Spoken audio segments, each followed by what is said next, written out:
মায়ের মন তো মনে হচ্ছে কোনো ভূত প্রবেশ করলো না, কি হলো, একা গেছে তো, বাইরে যায় না কখনো, কোনো ইয়ে হয়েছে। সেই জন্যে ভূত তাড়াবার জন্যে এসে নরোত্তমকে দেখে বললেন, নরোত্তম দেহে কোনো ভূতের আবেশ নেই। ওই আসে বললো কোনো ভূত টুত নেই, তার দেহে মথুরা মহাবায়ু রোগ এসেছে, তার দেহের ভেতরে মহাবায়ু রোগ প্রবেশ করেছে। এটা মহাপ্রভুকেও বলেছিল যে মহাবায়ু রোগ এসছে, এখন কি করতে হবে না, শৃগাল মেরে শিবামৃত তৈরি করে তা ব্যবহার করলে মহাবায়ুর প্রকোপ দূর হবে। শৃগালকে মেরে তাকে কিছু করে তার ভেতর থেকে কি একটা ঘি হবে না কি মানে এ হবে, সেটা ঘিতা দিয়ে ওকে যদি এ করা যায়, হ্যাঁ ঘিতে তৈরি করে তা ব্যবহার করলে মহা খুব থেকে রক্ষা পায়। এটা মহাপুর বেলাতেও এরম বলেছিল। যারা তার রূপের মাধুরী উজ্জ্বলতা বৃদ্ধি পাবে। ওজা এই প্রকার পরামর্শ প্রদান করলে ওজা কয়ে ভূত নয় কোনো এক দেবতা, মহাবায়ু ব্যাধি এই জানিও সর্বথা, শৃগাল মারিয়া আনো শিবাঘৃত করি। শৃগালকে মেরে সেখানে কিছু গরম করে না কি করে ওই ঘৃত হয়, ব্যাধি না রইবে, হবে রূপের মাধুরী, ব্যাধিও চলে যাবে আর দেখতেও ভালো হবে, আগে রূপ ফিরে আসবে, কোনো চিন্তা নেই। শিয়াল বধ করে রোগ মুক্তির কথা শ্রবণ করে নরোত্তম হাসতে হাসতে পিতার উদ্দেশ্যে বলছেন, জীব হত্যা করে পিতা আমার রোগ মুক্তি করতে চেয়েছেন।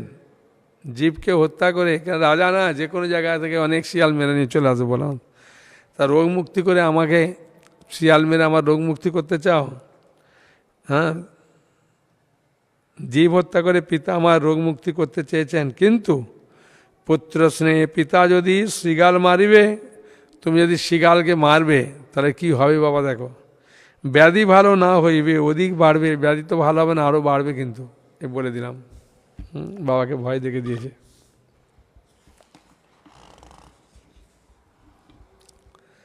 পিতামাতা ব্যাধি নয়, যাব বৃন্দাবন, আমার কোনো ব্যাধিটা তিনি, আমি বৃন্দাবনে যাবো বাবা, এই হচ্ছে আমার ব্যাধি। বৃন্দাবন নাম করি ক্রয় কন্দন, বলে কান্না করছে। নরোত্তম বৃন্দাবনে গমনের কথা শ্রবণ করে, নরোত্তমের বৃন্দাবনে গমনের কথা শ্রবণ করে তার পিতামাতা বিষাদগ্রস্ত হয়ে বলতে লাগলেন, তোমাকে না দেখলে আমরা বিষ খেয়ে প্রাণ ত্যাগ করব। তুমি যদি চলে যাবে না, তাহলে সঙ্গে সঙ্গে শুনতে পাবে তোমার বাবা মা বিষ খেয়ে প্রাণ ত্যাগ করেছে। এমন বাক্য আর পুনরায় বলবে না। নরোত্তম বলছে, বাবা এই রকম কথা তুমি বলবে না। নরোত্তম মনে মনে বিচার করলেন, বৃন্দাবন দর্শনে আমার বিপত্তি এসে উপস্থিত হলো, এখন যদি বিষ খেয়ে মারা যায় বাবা মা, তাহলে তো আমি শান্তি পাবো না। হ্যাঁ, কী করি, এমন একটা কথা বলে দিল বাবা মা। তিনি আবার উপায় খুঁজছেন, কি করলে বাবা মা শান্তি পাবে। তিনি বিষয় লোকের ন্যায় কার্য করতে লাগলেন। তিনি এবার পুরা আলাদা রকম অভিনয় করছেন, বাবা মার সঙ্গে এমন কথা বলছেন, সম্পত্তি দেখাশোনা সব কিছু একদম বিষয় লোকের মতো সব কিছু করছে। হ্যাঁ, এই রঘুনাথ দাস গোস্বামী এরকম করেছিলেন। সব আচার্যরা এরকমই করে করে বেরিয়েছে, দেখুন কিরকম কষ্ট। হ্যাঁ, বাড়ি থেকে বেরো না। পিতামাতাকে কয়ে, সুস্থ হইলাম আমি, আমার লাগিয়া দুঃখ না ভাবিও তুমি, আমার জন্যে কোনো ভেবো না।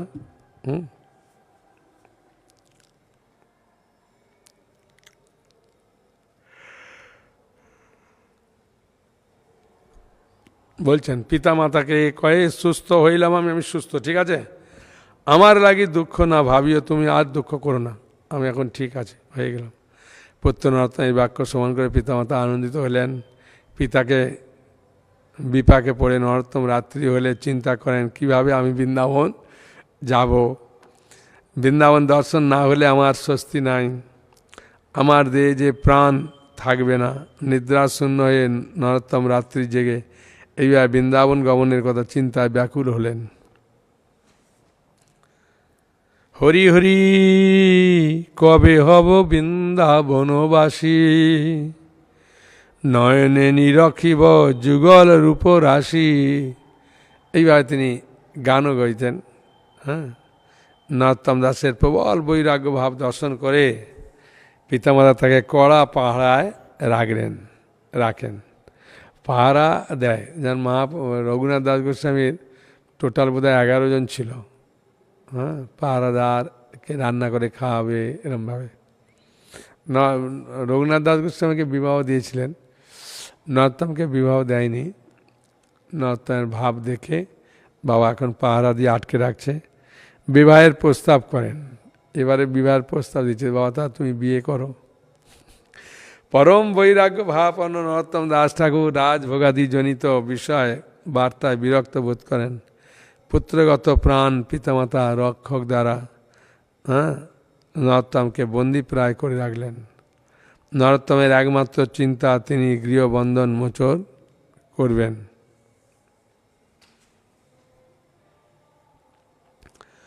ঐচ চিত্তে চিত্তবৃত্তি না করে প্রকাশ, কি হবে গৌরাঙ্গ বলি ছাড়ে দীর্ঘশ্বাস। ঐচ চিত্তবৃত্তি না করে প্রকাশ, কি হবে গৌরাঙ্গ বলি ছাড়ে দীর্ঘশ্বাস। নিতায় অদ্বৈত বলি চারিদিকে ধায়, ধুলায় ধূসর অঙ্গ ধরণী লোটায়। ঊর্ধ্ববাবু হয়ে নরোত্তম গৌর নিত্যানন্দ অদ্বৈতের কাছে গৃহবন্ধন থেকে উদ্ধার পাওয়ার জন্য প্রার্থনা করছেন। হ্যাঁ, দেখুন ভগবানের কাছে প্রার্থনা করলে ভগবান সে আশা পূরণ করেন। দেখুন ঊর্ধ্ববাবু হয়ে নরোত্তম গৌর নিত্যানন্দ অদ্বৈতের কাছে গৃহবন্ধন থেকে উদ্ধারের জন্য প্রার্থনা করছেন। মহা ব্যাকুল হয়ে নিবৃতে গিয়ে রোদন করছেন। তৎকালে শ্রী খেতুড়ি গ্রামে কৃষ্ণদাস নামে কৃষ্ণপরায়ণ এক ভক্ত ব্রাহ্মণ বাস করতেন। এই সময় খেতুড়ি গ্রামে ওই কৃষ্ণদাস নামে একজন কৃষ্ণপরায়ণ একজন ভক্ত ব্রাহ্মণ বাস করতেন। জিতেন্দ্রীয় বলে তার খ্যাতি ছিল। তিনি কৃষ্ণ সেবার অবসরে নরোত্তমের সাথে নিবৃতে মিলিত হতেন। নরোত্তম তাকে দণ্ডবত প্রণতি নিবেদন করে পূর্বক অতি সমাদর করে আসনে বসে মহাপুতার ভক্তগণের বৃত্তান্ত জিজ্ঞাসা করতেন। ভক্তপ্রবর শ্রীকৃষ্ণ দাস তখন নরোত্তমের প্রতি কৃপাপরবশ হয়ে মহাপ্রভু এবং তার ভক্তদের বৃত্তান্ত পৃথক পৃথক রূপে বর্ণনা করতেন। মানে কৃষ্ণদাস সবসময় জনে কৃষ্ণ কথাই বলতেন। হ্যাঁ, বুঝেছেন?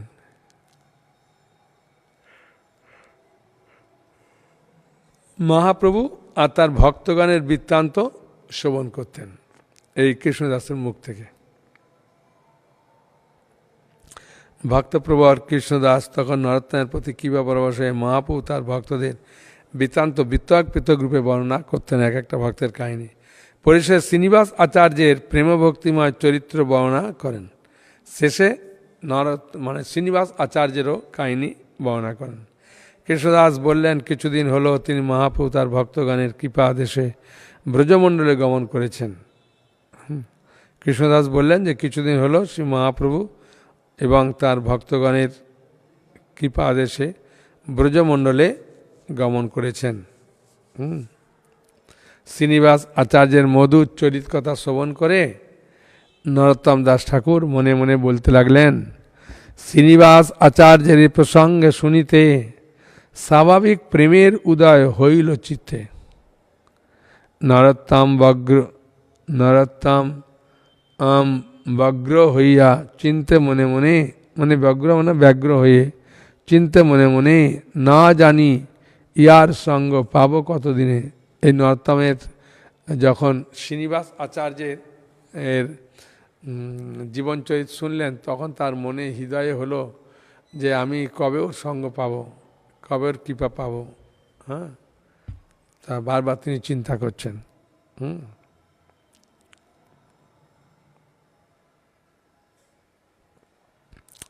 নরোত্তম এইভাবে বিচারিতে তার নয়নাশ্রু ধারা প্রবাহিত হতে লাগলো। তিনি মহাপ্রভুর প্রকট লীলা দর্শন করতে না পেরে নিজেকে ধিক্কার দিতে লাগলেন। হ্যাঁ, আর অন্ন জল প্রায় ত্যাগ করে রাত্রি জেগে মহাপ্রভু তদীয় পার্শ্বদের কথা চিন্তা করতে লাগলেন। তিনি একদা রজনীতে মহাপ্রভুর ইচ্ছাক্রমে নির্দিত হলে একদিন তিনি মহাপ্রভুর ইচ্ছায় ঘুমিয়ে পড়েছে, আর স্বপ্ন চলে মহাপ্রভু গৌরাঙ্গ দর্শন দিয়েছেন। হ্যাঁ, এমনি দর্শন করেন বলে কান্না করছিল, এখন গৌরাঙ্গ মহাপ্রভু দর্শন দিয়েছেন।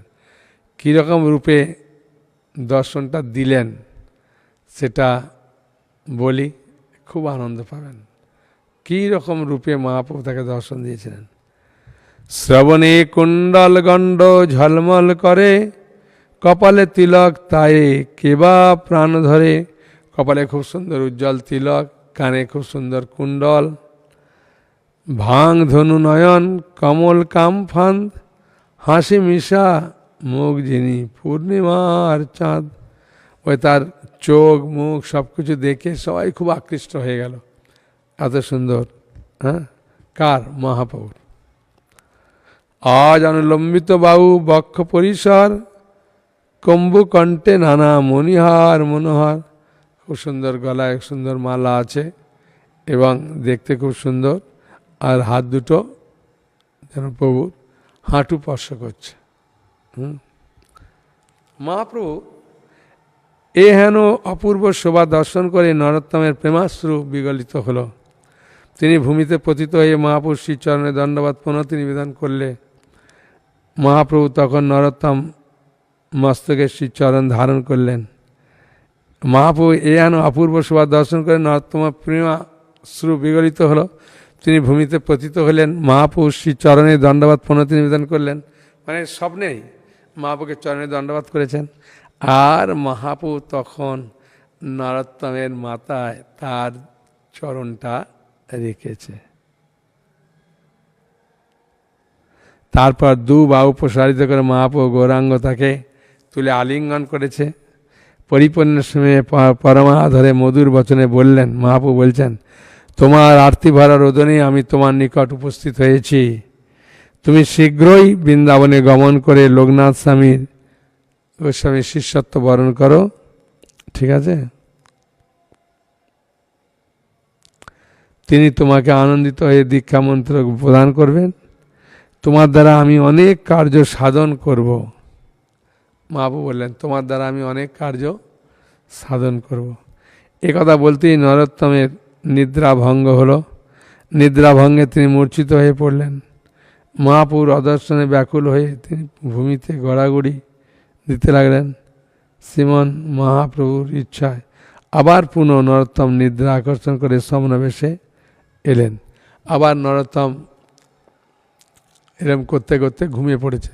আবার মহাপ্রভু স্বপ্নে এসেছে। এখন গৌরাঙ্গবাবু একা আসেনি।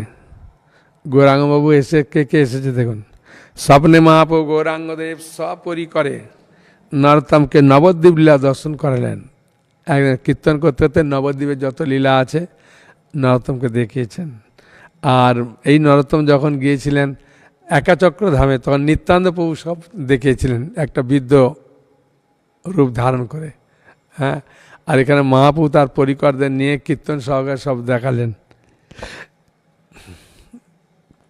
ভক্তের সঙ্গে নিত্য কীর্তনময়ী অদ্ভুত প্রেমের লীলা দর্শনে নরোত্তম নয়ন নীরে ভাসতে ভাসতে মহাপ্রভু গৌরাঙ্গের শ্রী চরণতলে পতিত হলেন। বাৎসল্য ভরে ধরণীতল তুলে মহাপ্রভু গৌরাঙ্গ নরোত্তমকে নিত্যানন্দ অদ্বৈত আচার্যের শ্রী হস্তে সমর্পণ করলেন। তুলে গৌরাঙ্গ মহাপ্রভু দেখছেন যে আমাকে তুলে নিত্যানন্দ প্রভুর অদ্বৈত আচার্যের হাতে সমর্পণ করছে। এ হচ্ছে বাংলা থেকে এসেছে। হ্যাঁ, এই নরোত্তম খেতুরি গ্রামের জন্ম। এর বাবার নাম কৃষ্ণানন্দ, মায়ের নাম নারায়ণী দেবী। একে তোমরা কৃপা করো। শ্রীপাদ নিত্যানন্দ প্রভু তখন তার মস্তকে আবার মহাপ্রভু রেখেছিলেন, এখন নিত্যানন্দ প্রভু তার মস্তকের চরণ অর্পণ করলেন। বাবা, নরোত্তমের ভাগ্য। হ্যাঁ, তারপর তাকে তুলে হস্ত প্রসারিত করে আলিঙ্গন করলেন। হাত তুলে একদম আলিঙ্গন করলেন। প্রেমাস্পদ দান করে বৃন্দাবনে যেতে আদেশ করলেন। তারপরে বললেন বৃন্দাবনে যাও। মহাপ্রভু বলেছেন, নিত্যানন্দবাবু বললেন। তারপর নরোত্তম নিদ্রাভঙ্গে বিবিধ মঙ্গল দর্শন করে পুত্র প্রভুত্রয়ের কৃপা স্মরণপূর্বক নয়ন নীরে ভাসছিলেন। প্রভুত্রয় বলতে মহাপ্রভু, নিত্যানন্দ, অদ্বৈত আচার্য, তিনজনকেই তিনি কৃপা পেয়েছিলেন। কি সুন্দর লাগছে না মহাপুর লীলা। হ্যাঁ, রাজা কৃষ্ণানন্দের রাজধানী খেতুড়িতে এক মুসলমান জাগিরদারের অধীনে ছিল। এই যে রাজা কৃষ্ণচন্দ্র কার আন্ডারে ছিল না, রাজা কৃষ্ণানন্দের যে রাজধানী খেতুড়ি এক মুসলমান জাগিরদারের অধীনে ছিল। তিনি নরোত্তমের মহৎ গুণের কথা শ্রবণ করে তাকে দর্শন করতে চাইলেন। হ্যাঁ, এক আসোয়ার পাঠালেন। আসোয়ার বলতে দুধ পাঠালেন বা কিছু। নরোত্তম মুসলমান জাগিরদারের আমন্ত্রণ মহাপ্রভু গৌরাঙ্গের করুণা মনে করলেন এটা মহাপ্রভুর অত্যন্ত করুণা। হ্যাঁ, ঠিক আছে। নরোত্তম তাঁর পিতামাতাকে বললেন, জাগিরদারের সভায় আমি আগমন করলে তিনি খুব খুশি হবেন। মাতা পিতার নিকট হতে বিদায় গ্রহণপূর্বক প্রহরী বেষ্টিত হয়ে জাগিরদারের নিমন্ত্রণ রক্ষার্থে নরোত্তম চললেন। নরোত্তম গেছে। মনে মনে নরোত্তম হইল আনন্দ, সহায় করিল মোরে প্রভু নিত্যানন্দ। নিত্যানন্দ কৃপা করেছে। হ্যাঁ, এখন যেমন রঘুনাথ দাস গোস্বামী পূজারী সমস্যা মেটাবার জন্য বেরিয়েছিল, এই নরোত্তম এখন জাগিরদার বলেছে দেখতে যাবো। আর বা ওই জাগিরদার তো নরোত্তমের বাবা ওর আন্ডারে কাজ করে না, তাই মালিক চেয়েছে তো যেতে হবে। তাই দেখলেন যে এখন ভালোই উপায় হয়েছে, ভালো। নরোত্তমের আনন্দে সেই রাত্রে আর নিদ্রা নাই। পথে এক স্থানে প্রহরীগণ সকলেই নিদ্রায় আচ্ছন্ন হয়ে পড়লেন। হ্যাঁ, মানে নিদ্রা যারা পাহারা যাচ্ছে তারাও ঘুমিয়ে পড়েছে। নরোত্তম দাসপূর্বক সুযোগ বুঝে পলায়ন করার সংকল্প করলেন। তিনি আনন্দের সুযোগ গ্রহণ করলেন।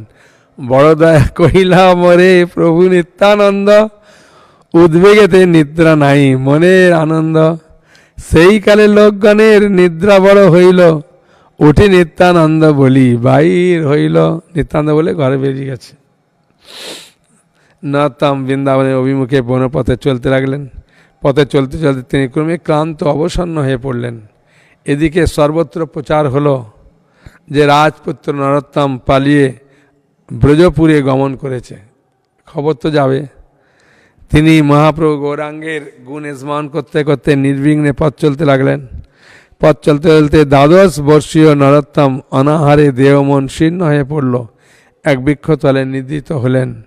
এমন সময় তন্দ্রা আবেশে দেখলেন এক গৌরবর্ণ ব্রাহ্মণ এক পাত্রে দুগ্ধ নিয়ে তার সমীপে উপস্থিত হয়েছেন। তাকে পুনঃ পুনঃ পান করতে অনুরোধ করছেন। হ্যাঁ, বুঝেছেন? এটা তো গৌরাঙ্গ মহাপ্রভু কৃপা করেছেন, এ নরোত্তম বুঝতে পারেনি। হ্যাঁ, বুঝেছেন? তা সেকালে দয়াল প্রভু গৌরাঙ্গ সুন্দর, দুগ্ধ হস্তে উত্তরিল তাহারও গোচর। দেখতেছেন? বলছে গৌরবর্ণ ব্রাহ্মণ মানে কি, মহাপ্রভু নিয়েই এসেছে দুধ নিয়ে, কিন্তু ও বুঝতে পারবে না। সেকালে দয়াল প্রভু গৌরাঙ্গ সুন্দর, দুগ্ধ হস্তে উত্তরিল তাহারও গোচর। কয়ে বাপু এই দুগ্ধ কর ভক্ষণ, ব্রণ সুস্থ হবে সুখে। যাবে বৃন্দাবন, তোমার শরীর সুস্থ হয়ে যাবে, তুমি বৃন্দাবন যাবে। এত কই দুগ্ধ রাখি অন্তর্দান কইলু। দুগ্ধ রেখে অন্তর্দান হয়ে গেল। পথশ্রমে নরোত্তম নিদ্রা করছিল। পথে খুব ক্লান্ত হয়েছিল তো, রেখে দাও বলে আবার ঘুমিয়ে পড়েছে। নরোত্তমের পথশ্রমে নিদ্রা আকর্ষণে সেই অপরাকৃত দুগ্ধ সেই অবস্থায় পড়ে রইল। তখন রূপ সনাতন স্বপ্নে আবির্ভূত হলেন। এখন রূপ সনাতন আবির্ভূত হয়ে কী বলছে দেখুন। নরোত্তম, তুমি এ কী করলে?